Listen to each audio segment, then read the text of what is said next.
Luke chapter 21.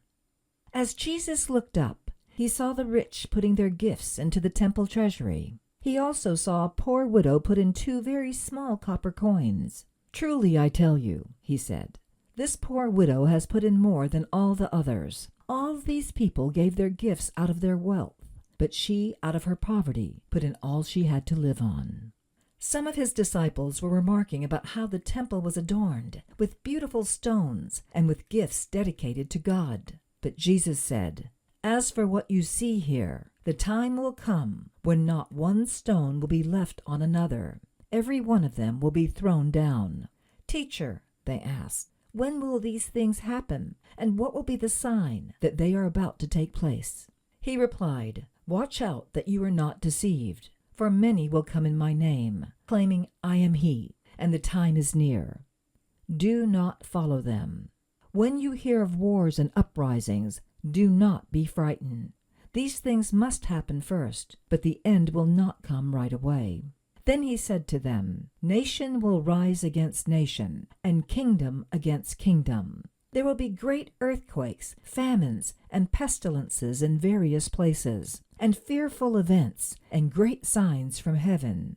But before all this, they will seize you and persecute you. They will hand you over to synagogues and put you in prison, and you will be brought before kings and governors, and all on account of my name. And so you will bear testimony to me. But make up your mind not to worry beforehand how you will defend yourselves. For I will give you words and wisdom that none of your adversaries will be able to resist or contradict.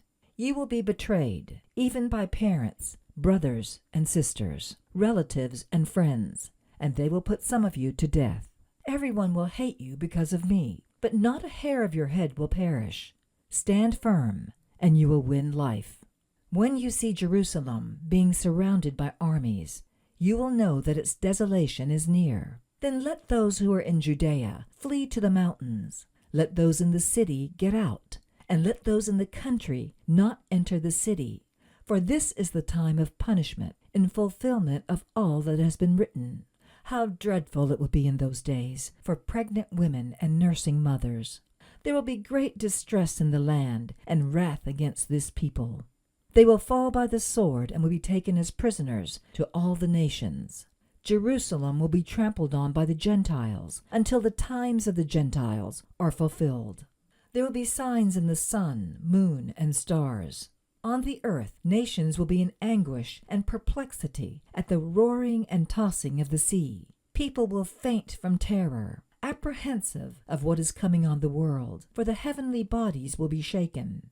At that time they will see the Son of Man coming in a cloud, with power and great glory.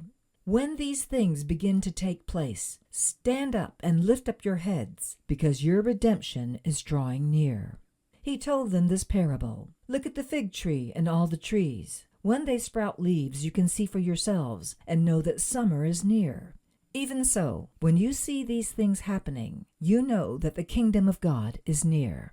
Truly I tell you, this generation will certainly not pass away until all these things have happened. Heaven and earth will pass away, but my words will never pass away.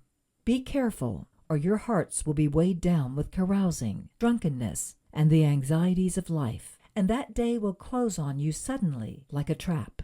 For it will come on all those who live on the face of the whole earth. Be always on the watch, and pray that you may be able to escape all that is about to happen, and that you may be able to stand before the Son of Man." Each day Jesus was teaching at the temple, and each evening he went out to spend the night on the hill called the Mount of Olives. And all the people came early in the morning to hear him at the temple. This has been a reading of the Gospel of Luke, chapter 21.